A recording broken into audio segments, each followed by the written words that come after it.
Hey, what's going on, people? This is the story I ended up arrested for hip hop lyrics and poetry. Okay, let me take you back now. The year is 2008, the month is November. At the time, I was living in Leyden, which is Basildon, Essex. It was a Friday night and I was hungry. Okay, so I took a trip to Lidl. I picked up a juice and then walked down to grab some sweets. And across the aisle, next aisle, was some random white guy staring at me. Now, he had the dirtiest smirk on his face. Them energies just weren't right. They were off. I knew I had to leave that store, so I was gone. Zoom. At the front of the store now, I could hear two sirens. Okay, carried on walking. The two Fed cars flew past me to the other end of the little car park. There's me still walking. A couple seconds later, I'm literally thrown to the ground and they demanded, "What is your name?" I said, "My name is Ian Martin." They said, "That's not your name. You're nicked." They put me in the car and they took me to Basildon Police Station. Now, obviously, Friday night, Basildon custody suite's going to be kind of busy, so they told me we're going to have to wait for some time. So I said to them, "What exactly have I been arrested for, though?" They said, "We can't tell you, but once you get in there, you can know more." Okay, that's good of them, isn't it? So I'm sitting there, a couple hours pass. I'm now at the custody desk with the custody sergeant, the two arresting officers, and the next policeman I've never seen before comes walking up to me with an introduction of, "Finally, Mr. Dunn, we meet, we have you at last." Now, it turns out I had 3 warrants in 3 areas, okay? One was something I can't even remember now, it was a minor. The next one was another minor, it was a craziness with a girl. And now the next one they were looking at were these 3 charges, okay? Now, you're ready for this. Slander, harassment, and threats to kill through hip-hop and poetry. Now, I swear, it does not make no sense whatsoever. That was ×2. Okay, so they've told me this is the situation. You're going to be getting a solicitor.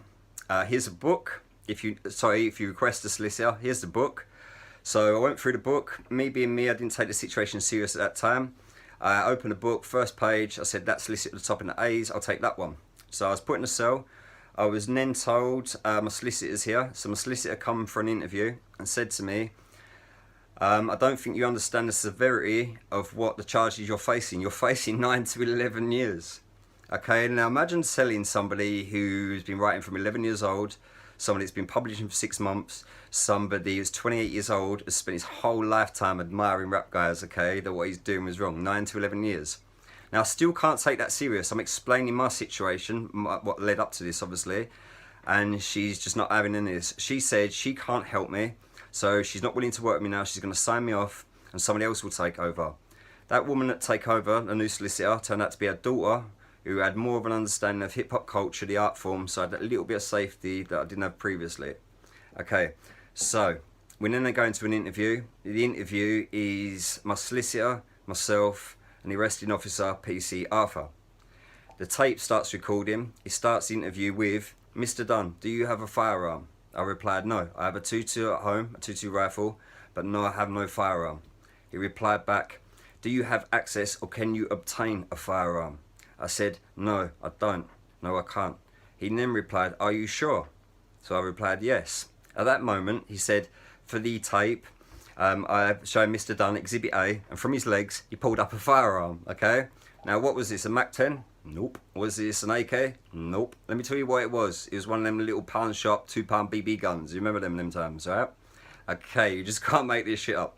So now he wants to know why I discarded this weapon, okay? Why I discarded it. Because it broke in the garden a few days ago. It's a cheap BB gun, and I threw it in the bin. So he thinks I'm trying to get rid of it through the bin, okay? This don't make no sense whatsoever, does it?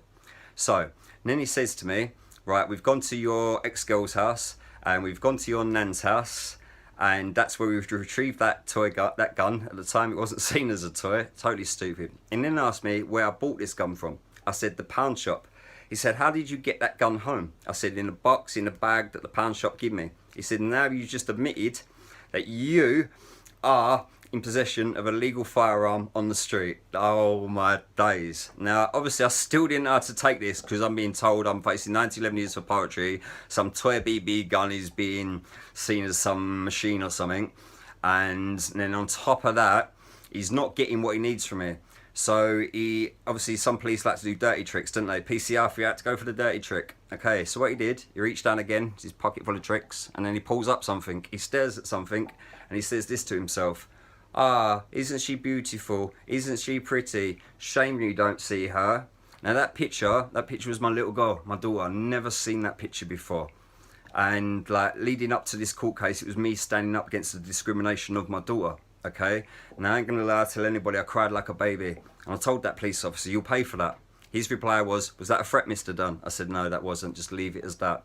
Okay, I was then taken back to the custody suite at the desk. I was charged with slander, threats to kill, and harassment. The others were dropped, obviously. But I'm told I'm not going home now.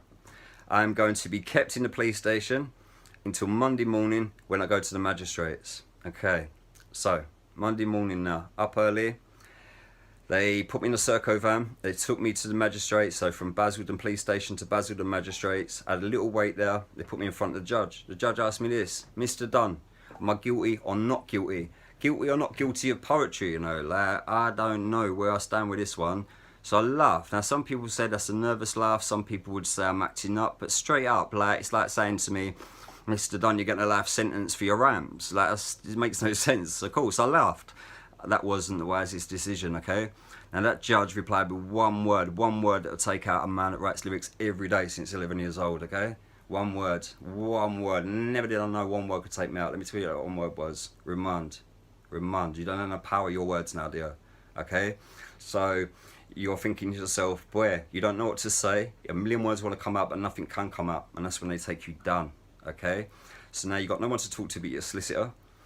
I'm taken down, but the cells were filled, so they took me down below the cells. They're like dungeon cells, like when it was originally built or something. It's like out of touch, like place.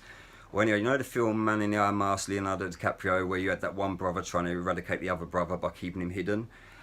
If that's where anyone was going to go missing, that's the place. I'm telling you, I see like pleas for help carved into the walls. I've never seen anything like it. When they come for a next meeting with me, they put some light on me. It's like interrogation, like the American films.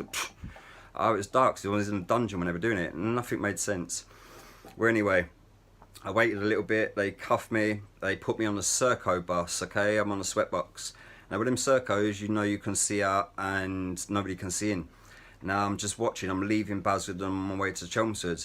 Now, the song that was playing at the time was T.I. Rihanna, Live Your Life. But how could you live your life when you was trying to chase your dreams, but society was shooting you down for them same dreams? Okay? So, on the way to Chelmsford, all of a sudden, some white guy on the bus starts acting up about, hey, bruv, watch when I get out of prison. Watch, I'm going to bully a man, you know. Nah, it don't really work like that. You could see the guy was acting up. Okay, some guy then spoke to me from behind. He said to me, hey, brother, what's your name? I said, Ian. He said, something that's mad. My name's Ian. We call in prison, yeah? I said, yeah. I could see there was a good vibe there. Obviously, he'd heard what this guy said. There was a little tension on that bus. We then got off the bus, cuffed, obviously. We're taken into the prison, and we're put in some like holding place while we wait for introduction, okay? And that's the bit before lead on to the prison stories. I'll continue that.